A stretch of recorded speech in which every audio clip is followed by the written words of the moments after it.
हर बार जाने अनजाने बहुत सारे दोस्तों की गर्लफ्रेंड कॉमन होगी, ये हमेशा जरूरी नहीं। बहुत सारे रेजिस्टेंसेस के एंड में पोटेंशियल ड्रॉप भी एक कॉमन बैटरी से मिल सकती है।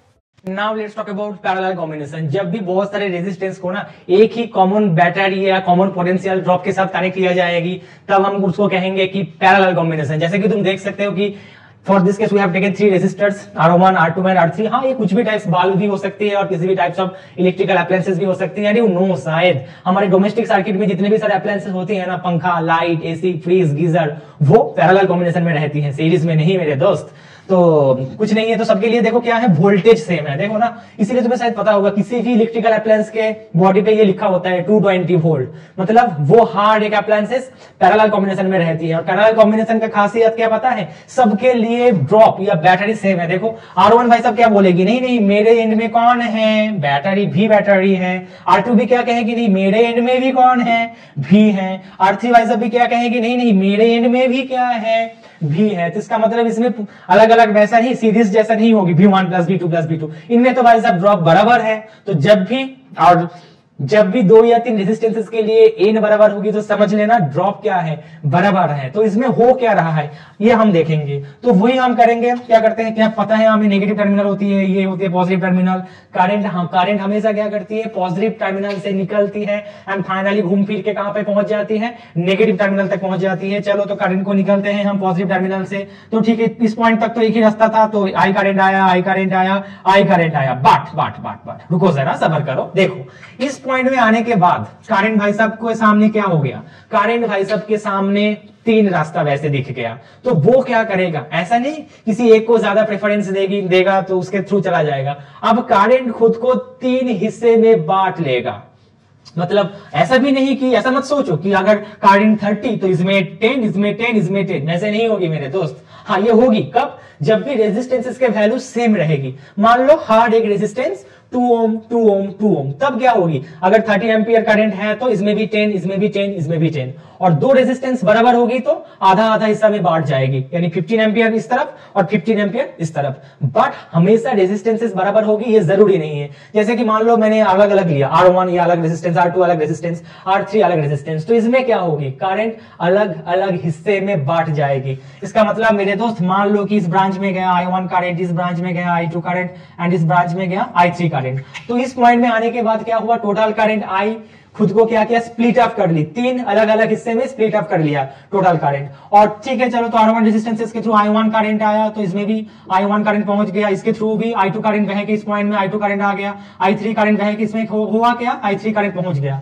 तो देखो इस पॉइंट में हुआ क्या था, ब्रेकअप हुआ था, और इस पॉइंट में आते आते क्या होगा, पैचअप हो जाएगा करंट के, तुम्हारा नहीं। तो इस पॉइंट में क्या, I1 plus I2 plus I3 मिलके क्या बनाएगा, टोटल I करंट। तो ठीक है, I करंट बन गया तीनों मिलके, तो I करंट वैसे आया और आते आते फाइनली उसका घर वापसी हो गई, यानी नेगेटिव टर्मिनल तक पहुंच गई। सो किसी भी टाइप्स पैरेलल कॉम्बिनेशन में हम क्या लिख सकते हैं कि इसमें कौन स्प्लिट हो रहे हैं, कौन डिवाइड हो रहे हैं, इसमें करंट डिवाइड हो रहे हैं। इसका मतलब हम इसको वैसे लिखेंगे, टोटल करंट वैसे 3 हिस्से में बांट गया, I1 plus I2 plus I3। And you know Ohm's law तुम्हें पता है, V equals to I into R।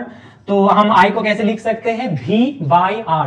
But ये क्या है, टोटल करंट। टोटल करंट के लिए देखो बैटरी तो सबके लिए सेम है मेरे दोस्तों, V तो V ही रहेगी। बट ये टोटल करंट के लिए जो भी R निकाल के आएगी ना, वो इंडिविजुअल रेजिस्टेंस नहीं है, बल्कि वही इक्विवेलेंट रेजिस्टेंस, यानी सबके लिए एक कॉमन रेजिस्टेंस, एक सिंगल रेजिस्टेंस से हम सब्स्टिट्यूट करेंगे।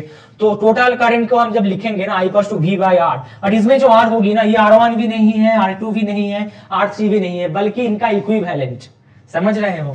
तो ठीक है, V by R equivalent. I1 को हमें पता है, I1 मतलब what, I1 is the current which is flowing through R1 resistance. And you know that इसमें क्या ड्रॉप सेम थी, हर एक रेजिस्टेंसेस के लिए ड्रॉप क्या थी, जो कि बैटरी प्रोवाइड कर रही है, व्हिच इज V। तो I1 को हम कैसे लिखेंगे, V बाई R। ठीक है चलो, तो V by R, but this के for this time I1 current ना R1 रेजिस्टेंस से बह रही है, इसको हम कैसे लिखेंगे, V by R1। And similarly I2 could be written as V2 by R2 नहीं, इनके देखो R2 के एंड में भी ड्रॉप क्या है, V ही तो है ना, तो हम क्या लिखेंगे, V by R2। And for I3 current इसके अक्रॉस में भी ड्रॉप क्या है, देखो V, तो हम क्या लिखेंगे, V बाई R3। बहुत बढ़िया साहब। अब हम क्या करेंगे, V को कॉमन ले लेंगे। जब भी हम V को कॉमन लेंगे तब ये क्या बनेगा बताओ, V को हम लोगों ने कॉमन ले लिया तो ये बन गया 1 by R1 plus 1 by R2 plus 1 by R3।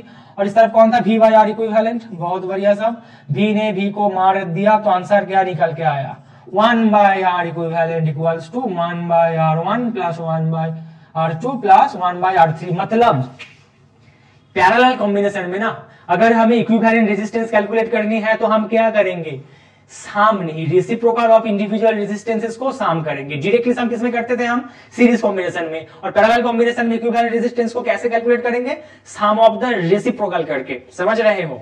मान लो कि ये कोई पर्टिकुलर पैरेलल कॉम्बिनेशन है जिसके लिए तुम्हें क्या करनी होगी, इक्विवेलेंट रेजिस्टेंस कैलकुलेट करनी होगी। तो कैसे तुम्हें पता चलेगा कि ये सीरीज में, ये पैरेलल में है। तुम लोग बहुत चालाक हो, तुम लोग बोलोगे सर आप तो पढ़ा रहे हैं पैरेलल कॉम्बिनेशन, जाहिर सी बात ये पैरेलल कॉम्बिनेशन का ही सवाल होगी। बट मेरे दोस्त एग्जाम पेपर में वैसे कुछ भी नहीं गिवन होगी ना, तब तुम्हें देख के या कॉन्सेप्ट याद करके समझ में आना चाहिए कि कौन सीरीज में है और कौन पैरेलल में है। और मेरा ट्रिक याद करोगी तो बहुत आसान बन जाएगी।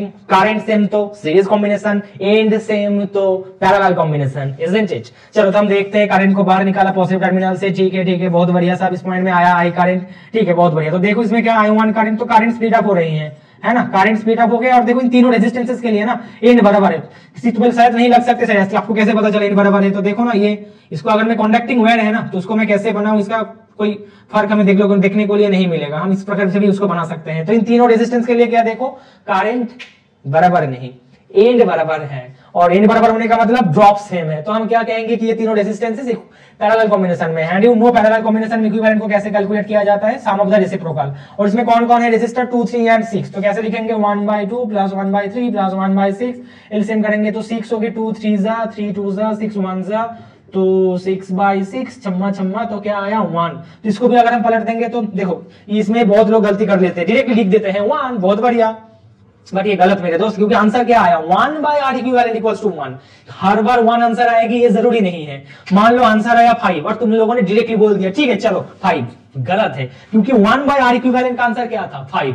तो हमें क्या चाहिए, हमें तो आर इक्विवेलेंट चाहिए। तो हमें क्या करना होगा, आर इक्विवेलेंट को पता करने के लिए जो भी आंसर आएगा उसको पलटना होगा। तो इसमें देखो 1 आया तो 1/1 का कोई मतलब नहीं है, 1 ही रहेगा। बट हमेशा 1 आंसर आएगा ये जरूरी नहीं है। तो हमेशा इस बात का ध्यान देना, एलसीएम करने के बाद जो आंसर आएगा ना उसको तुम्हें क्या करना होगा और एक बार पलटना पड़ेगा। क्योंकि जो फॉर्मूला कह रहे हैं कि वो 1 बाई आर इक्विवेलेंट, वो आर इक्विवेलेंट नहीं है, याद रहेगा शायद। तो हम क्या करेंगे, इन तीनों को मिटा के, इन तीनों रेजिस्टर्स को मिटा के इसके जगह क्या लिखेंगे, सिर्फ 1 ओम रेजिस्टर। सो दिस 1 ओम क्या बन गया, इक्विवेलेंट बन गया। किसका इक्विवेलेंट, ये तीनों रेजिस्टर्स का, यानी क्या था 2, 3 एंड 6 का इक्विवेलेंट रेजिस्टेंस। अक्सर पैरेलल कॉम्बिनेशन के लिए इंडिविजुअल करंट भी पूछा जाता है। मतलब कभी कभी I1 भी पूछा जा सकता है, I2 भी पूछा जा सकता है, I3 भी पूछा जा सकता है। तो कैसे कैलकुलेट करेंगे, you can see that I1 is what, V by R1, I2 is what, V by R2, and what is about I3, V by R3। तो in that cases total current given होगी, यानी given नहीं होगी तो तुम्हें equivalent resistance calculate करने के बाद V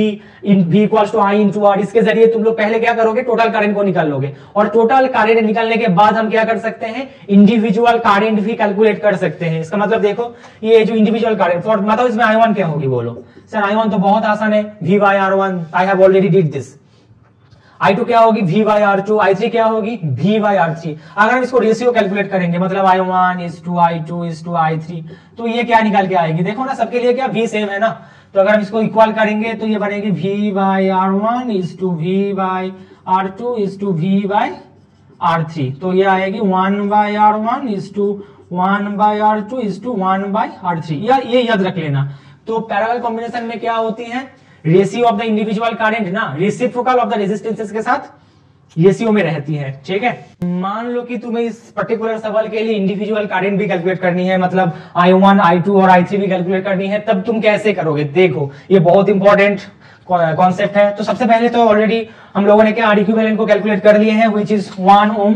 तो हम क्या कर सकते हैं, इन तीनों को मिटा के इसके जगह क्या लिख सकते हैं, 1 ओम रेजिस्टर से सब्स्टिट्यूट कर सकते हैं। तो इसको अगर हम इक्विवेलेंट सर्किट बनाएंगे तो ये दिखने में कुछ इस प्रकार होगी, ये 1 ओम और ये बैटरी क्या गिवन है बोलो मेरे दोस्त, 12 वोल्ट। तो टोटल करंट भी हम आसानी से कैलकुलेट कर सकते हैं by Ohm's law, which is V equals to I into R। तो इसके जरिए हम टोटल करंट भी कैलकुलेट कर सकते हैं। तो करंट क्या आएगी, total current V by R, तो 12 वोल्ट बाय 1 ओम, तो आंसर क्या आएगी 12 एम्पियर। तो टोटल करंट, इंडिविजुअल करंट नहीं है। तो इस बैटरी से कितना करंट निकल रहे हैं, 12 एम्पियर करंट निकल रहे हैं। उसका मतलब टोटल जो कैपिटल I है ना वो है 12 एम्पियर। पर हमें क्या करनी है, हमें तो इंडिविजुअल करंट को पता करनी है।